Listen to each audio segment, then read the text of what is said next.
Kita memang mempersingkat kegiatan karena di masa pandemi COVID-19. Walaupun memang tidak bisa maksimal physical distancingnya, jarak fisiknya. Cuman kunci agar tidak terpapar itu sebetulnya bukan sekedar menjaga jarak, tapi yang terpenting adalah imunitas, daya tahan tubuh. Dan yang perlu saya tegaskan, kematian itu bukan karena corona, tapi kematian itu karena ajal. Setuju nggak kira-kira Pak? Karena ada yang sejak masa pandemi berhenti ke masjid karena takut terpapar corona. Intinya takut matilah. Tidak lama kemudian dapat kabar meninggal dunia. Bukan kena corona, tapi serangan jantung. Gara-gara kegemukan, di rumah banyak makan, kurang kegiatan. Jadi ini perlu saya pertegas, 3M kata pemerintah itu bagus. Mencuci tangan, menjaga jarak, memakai masker bagus, tapi itu bukan faktor utama. Alat bantu saja. Yang utama adalah daya tahan tubuh. Lagi pula saya menghimbau bapak-bapak kalau pakai masker jangan dipanteng. Jangan terus-terusan Pak, lama-kelamaan bau jigong. Dan ujung-ujungnya kita keracunan jigong kita sendiri. Nanti matinya bukan karena corona, mati keracunan jigong. Atau kan secara ilmiah kan kita menghembuskan karbon dioksida. Itu kan berpotensi pulang lagi ke dalam. Makanya kadang panteng, kadang turunin gitu. Apalagi lagi ceramah kayak saya, jangan pakai masker, bahaya. Membalik dia soalnya. Jadi sekali lagi, itu hanya faktor pendukung saja. Kita ikuti himbauan pemerintah, karena pemerintah juga bukan ingin menyengsarakan rakyatnya, tapi juga yang terpenting adalah imunitas, daya tahan tubuh.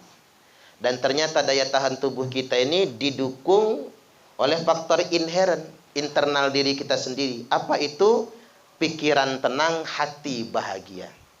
Benar kalau kata Syekh Ibnu Sina, al-wahmu nisfudda, rasa cemas, kekhawatiran berlebihan, dan kepanikan, itulah separuh dari penyakit.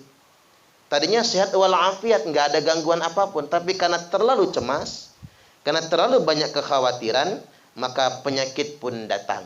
Benar kalau kata dokter yang di Jawa Timur, penyebab penyakit bukan makanan. Maka bapak-bapak jangan terlalu banyak pantangan. Tapi penyebab penyakit adalah pikiran. Dan pikiran yang paling membebani adalah cicilan. Makanya orang yang banyak cicilan cepat matinya Pak. Enggak, apa sakit-sakitan maksud saya. Baik, mudah-mudahan sekali lagi kita malam ini yang kumpul dijauhkan dari segala macam penyakit apapun. Allahumma amin. Pada kesempatan kali ini di malam ketiga sekaligus malam pertama wafatnya orang tua kita, beberapa hal penting yang hendak saya sampaikan. Bahwasanya mendoakan orang mati itu penting. Karena ada yang berpendapat orang mati nggak perlu didoakan. Bagi dia habis perkara. Cuman bagi kita Pak, orang mati penting didoakan. Seberapa penting mendoakannya? Penting banget. Disebutkan oleh Utsman bin Affan radhiyallahu an, karena Nabi sallallahu alaihi wasallam, bahwasanya Nabi sallallahu alaihi wasallam idza faragha min dafnil mayyit, kalau beliau selesai dari penguburan mayit, waqafa alaih, beliau tinggal memberikan nasihat singkat. Isi nasihatnya begini, waqala, beliau bersabda, istaghfiru li akhikum. Habis nguburin nih kata Nabi, mintakan ampun untuk saudara kalian yang baru dimakamkan ini. Wasalu lahu tathbit, dan mintakan juga untuknya at-tathbit, kemantapan. Fa innahul ana yus'al, karena sesungguhnya dia saat ini sedang ditanyai oleh malaikat munkar dan nakir. Ini hadisnya hadis sahih dalam kitab Sunan Abi Dawud nomor hadis 3121, lalu disahihkan dalam kitab Sahih Al-Jami' nomor 945. Inti hadis ini perintah Kalau ada yang baru dikubur, doakan. Apa gunanya doa? Ngebantu dia karena dia sedang ditanya malaikat.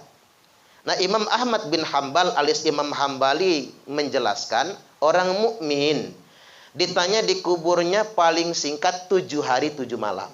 Makanya kita mendoakannya 7 hari 7 malam. Orang munafik ditanya di kuburnya sampai 40 hari 40 malam. Nanyanya bukan nanya biasa, Pak, sambil ngebentak malaikatnya. Interogasi. Nah, orang kafir ditanya, diinterogasi sampai datangnya hari kiamat nanti. Maka muncul fatwa dari Imam Tawus. Imam Tawus ini ulama tabi'in. Jadi beliau ini ulama pasca sahabat. Dapat ilmunya dari sahabat, dikatakan tabi'in. Walaupun beliau bersama sahabat, beliau nggak ketemu Nabi lagi. Maka disebut dengan ulama tabi'in. Tapi dapat ilmunya langsung dari sahabat. Dan bukan golongan tabi'in biasa, tapi ulamanya. Hadis yang diriwayatkan dari beliau sahih semua. Beliau berkata, innal mauta yuftanuna fi kuburihim sab'an fakanu yustahabuna ayyut'ima anhum ta'aman tilka ayyam. Sesungguhnya orang mati akan diinterogasi di kuburnya paling singkat 7 hari 7 malam. Maka disunahkan bagi keluarga yang ditinggalkan demi menolong, ngebantunya, meringankannya agar sedekah makanan selama hari-hari itu. Itulah latar belakangnya. Makanya malam ini ada jeruk, salak, ada kue, Pak, ada anggur. Silahkan, Pak, dimakan. Sebelah situ udah habis jeruknya itu. Nambah lagi nggak apa-apa. Jangan malu-malu, Pak. Ini latar belakangnya. Ini sedekah. Sedekah makanan semampunya. Itu bisa menolong orang yang wafat meninggal dunia. Dikuatkan oleh sabda Nabi, ad-du'a'u was-shadaqatu hadiyatan ilal mautah. Doa dan sedekah itu hadiah buat orang mati. Jadi orang mati itu hadiahnya doa sama sedekah.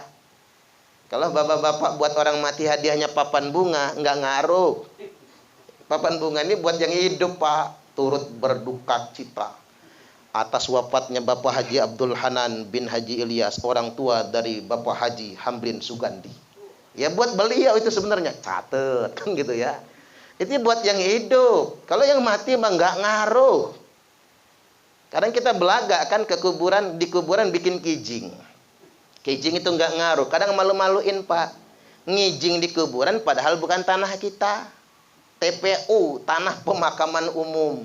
Tempat pemakaman umum nggak boleh kalau bukan tanah kita.